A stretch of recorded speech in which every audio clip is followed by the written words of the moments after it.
Okay, let's look at some numbers. We have some budget numbers that are changing, and I have some clarifications to make. I've made two recent videos, I think one 4 or 5 days ago and one probably 2 weeks ago.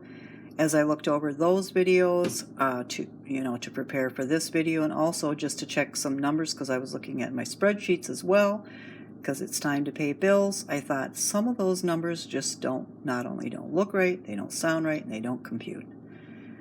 I had one of those kind of like the Home Alone time moments where the mother is in the plane and she thinks she's forgotten something or she's missing something. There's something wrong, and she all of a sudden discovers it's Kevin. She's forgotten Kevin at home. When I looked at those numbers, I'm like, there's something in those equations that I have forgotten. And what I had forgotten was in my spreadsheets, which I was using in the beginning and decided to just go with paper and pen, is that I have in the additions and the columns and the calculations and stuff, I have numbers that are part of our budget. And those numbers weren't shared in these raw numbers put on these pieces of paper and put into video. There are amounts that I contribute to our monthly income, such as I contribute towards our home fund. I also contribute when I can and when it's needed to the car fund, and obviously it's needed because we need to buy that by the end of the year. And the emergency fund, generally our emergencies are about $1,200 a year, but our car emergencies have been $1,500, $1,800. Just to get an oil change is $70. To do an oil change and rotate, it's $120. We had tires put on. We have tires, I don't know why they don't last, but for some reason ours don't, even though we pay top dollar. So car tires every 2 years. We put on about 7,000 miles a year on our car, so we're looking at $680 every 2 years for tires. We've had tune-ups. We usually get a tune-up every 3 years, and the last tune-up that we got was almost $600, which is outrageous. And the costs just go on and on. Parts during the pandemic were 3, 4, 5 times. And so, we, from the time I went to school until I got my first job, several years passed. And from the time I went to school until I got my first job, I still paid on student loans. We used a lot of my husband's overtime during those years to pay my student loans so that I, didn't pay, lower amount, have to pay longer or go into default. So, I looked and searched and applied at hundreds of jobs, but unfortunately, just couldn't get hired. It took a long time to find a job. I had to do an internship, and then I almost had to do a second internship. I was paid, little or nothing compared to what I was promised. In the first job that I had, I was promised in school that I would make at least $9.50 to $10 an hour, and I was making $8.75. And I had $100,000 in student loans and some of the best education you can get. And still, there's just a lot of different things that play into how you're going to get a job, where you're going to get a job, and if they're going to hire you. And so, it isn't just, when you walk and you apply in that and you apply with good grades and you've gone to a good school, I thought that was good enough, but it really isn't when it comes down to reality. So we did not save during those years. We did not save towards our goals of a home or towards our goals of a new car or even have a personal savings account for emergencies. So with my wages now, after paying student loans off and having those complete last year, so all paid up $100,000, I now make a wage that I put towards my retirement, and I sometimes will contribute because emergencies always go over $1,200 a year. And so here we're only saving $100 a month. So home fund, the homes in this area are $200,000 for 1,200 square feet. They're wanting more than a 20% down payment. You probably want to come up with more than that. And property taxes are $5,500. So very expensive in this area and probably a lot more expensive everywhere else. Savings and that, retirement savings, this is my husband's retirement savings. He does have a 401k through his employer, but he also wanted a savings account for when he gets old, obviously. He'll retire years after I retire. So all of this has just started in the last 3 years. Prior to that, we did not have a savings account. We did not worry about retirement. We rented, and I guess we always thought we would just relocate and find a fairly inexpensive house, and away we go. And yeah, that didn't work out. Car fund and that, I guess we always thought that there would always be cars that were fairly inexpensive, like $16,000 or $18,000 cars. So if our car broke down, we'd just buy another one. It's not like we travel all over the countryside with our car. My husband at the current time just drives, less than 10 miles to work, and I work remotely from home. So it wasn't ever really this big priority for us, but it surely is now. And as far as emergencies, yeah, we always did have emergencies, and we always did have to give up a few things in order to pay for an emergency. But, emergencies nowadays cost big money.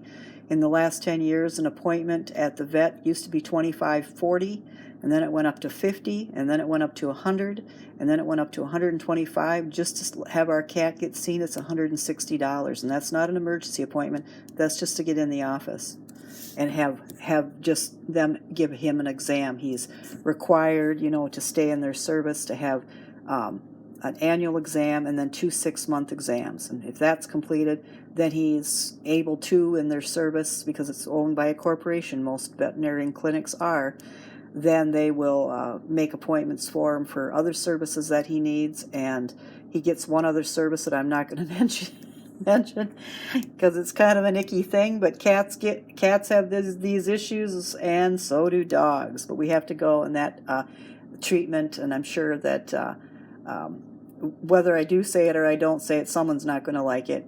But at the end of the day, it costs $100, and the exams, like I said, cost $160. Those are 3 times a year. And if you have an emergency where you have to get in, it's $250 to get an emergency appointment. So things have gone up, just unbelievable. So we've got to keep these types of things, and I do contribute to the home fund. So whatever I can contribute, it's just set up that way.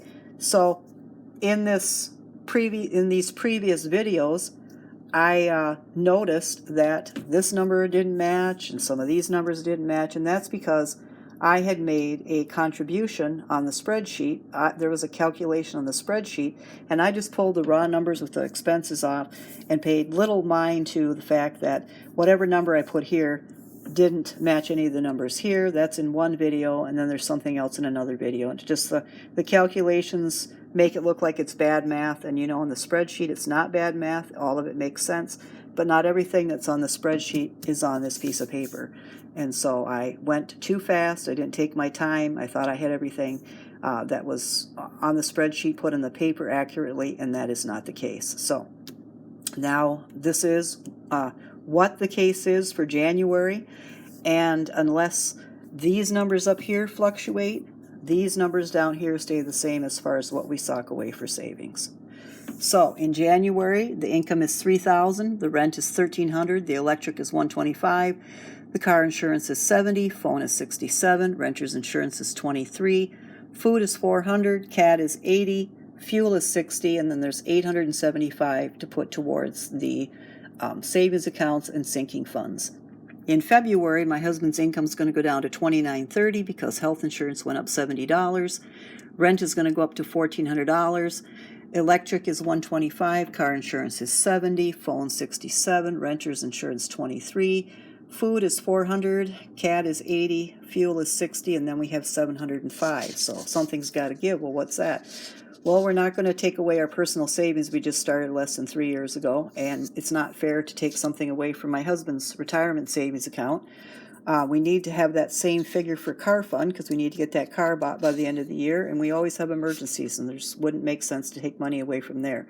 So since I contribute anyways to the home fund, we will take money away from there, and that'll be that.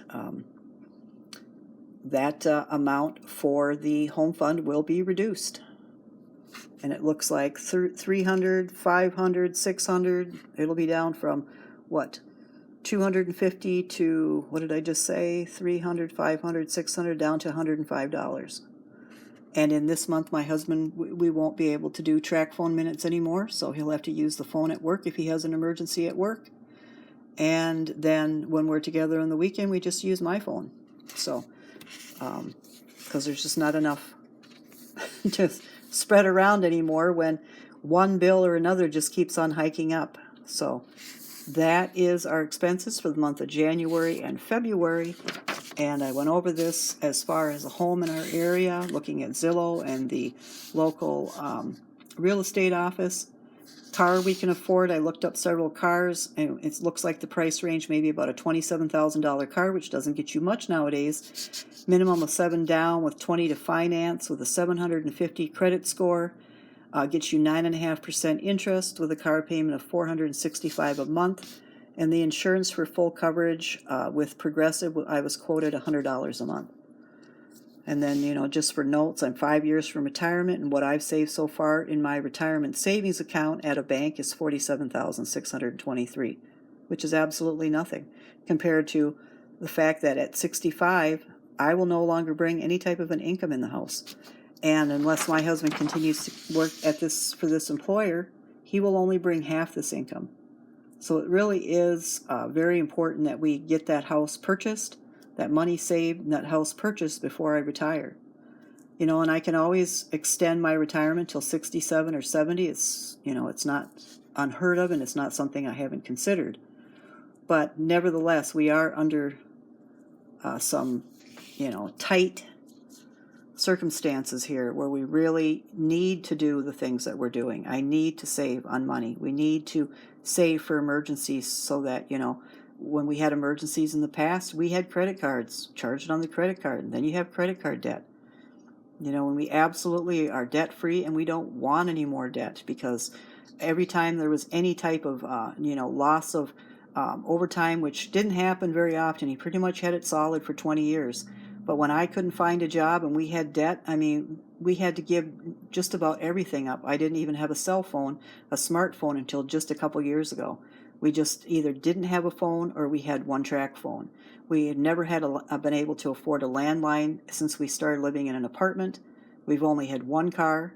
We haven't ever had a vacation. We didn't even have a honeymoon when we got married 30 years ago. So, pretty poor circumstances. And then when we did have quite a bit of money, I decided, let's pay all the student loans off, and whatever money we had left over every month after that, we tried to have day trips or do things together and stuff like that without saving, and that gets you into issues. So there's a lot of things that we have given up. We've given up eating out. I've given up red meat this year. I've given up fish because that's too expensive, and I gave up all snacks, sugary stuff. We stopped going to a bakery that I really liked. We stopped doing day trips, no vacations, no time away. My husband usually banks his vacation for money or pushes it forward in case of an emergency rather than, take any time off. It's been rare that I've taken time off since I started employment. I'm just too worried about that. So there's just, we used to eat out once a week or once a month, and now we eat out twice a year. So we've done everything that we possibly can to get to this point of being able to save money and still save for our retirement, which we are years behind in doing. So that is the sheets that we're looking at tonight. I am going to also work on, for the rest of this video, how I am saving money with groceries, some of the little things that I'm trying, and it's actually worked so far. I'd like to share that with you. Other than that, that's it for this week's video. I hope you're all well. I apologize for not having completely accurate figures in 2 of the videos in that. I'm so thankful to have such kind viewers that didn't, question me or anything like that, and just assume that they were probably figures that came from my contributions to living expenses. In fact, it was, and from this point on, I'm just going to kind of use my pen and paper and the figures that I know are our actual figures versus take them off a spreadsheet where it includes other calculations. So because I like sharing it like this, but I want to make sure that the numbers are accurate and the math is correct. So I will do up for the groceries just a few things that I've learned where I have saved money. I know last the groceries $400 budget, $259 was spent and $141 was saved. That's phenomenal for me to do. I'm very proud of that, and I hope that I can continue doing that going forward, even if groceries continue to rise in price. I'm going to just cut a few more things out and see what we can do. So I hope you're all well. Stay safe and stay warm, and I'll see you back here again next week. Okay, I'm going to go through a few of the things that I've learned over the years that have helped me take a grocery budget from $1,000, $1,200 down to less than $400 a month. So I won't include all of them because there's a lot of different things that we did, but the main ones. So I started to meal plan. So I went from no meal plan, nothing in mind, just looking for something or grabbing something or going and getting something, to actually having a meal plan. And not just a meal plan 1 week at a time, but as our schedule permitted, or as activity permitted, putting out a meal plan that was a 30-day or 31-day long meal plan. So I build meals around protein. If you were a vegan, vegetarian, you would obviously build it around your protein source. We have a couple of protein sources left: ground beef and chicken. So if we're going to have a meal that's going to have a protein in it, it's either going to be beef, chicken, or egg. And all of the meals that I create in a meal plan are based around that. It's the first thing I think of. For my husband, the first thing I think of for myself is vegetables. So it goes hand in hand. I figure out what vegetables we need, what protein we need, and I create a meal plan for, most of the time now, 30 days in a row. Organize my shopping list. So I organize by department, going up and down the aisles of a Walmart. So I'm not going to be lost or go astray or whatever. I'm going to have the item that I need in the produce, the items that I need in dairy, the items I need in canned goods or box goods, which we don't buy any anyways, but if we did, items that I need in baking, cleaning, the dairy department, if we're buying any water or soda, kitty department, and then usually either housewares or toiletries, and we're done. So it's just cut and dry. We just go in, we shop, and we're done. If you're an impulse buyer, you're prone to start wandering, or you want to look at everything, or everything looks good or nice, or you just think that, like my husband and I in the old days used to think, well, it's only, well, when you say it's only, that means it's probably something that your budget either can't afford or you probably shouldn't be doing. And I know when I ever said the word only, it was usually something that was not on the list and not necessary. And so I've stopped myself from saying only, and I've stopped myself from impulse shopping, wandering around the store looking for what I can buy. If it's not on the list, and I didn't write that down here, we just don't buy it. So another thing that I started doing is batch cooking. So like if I make spaghetti, I make spaghetti for the following week. My stove top is on.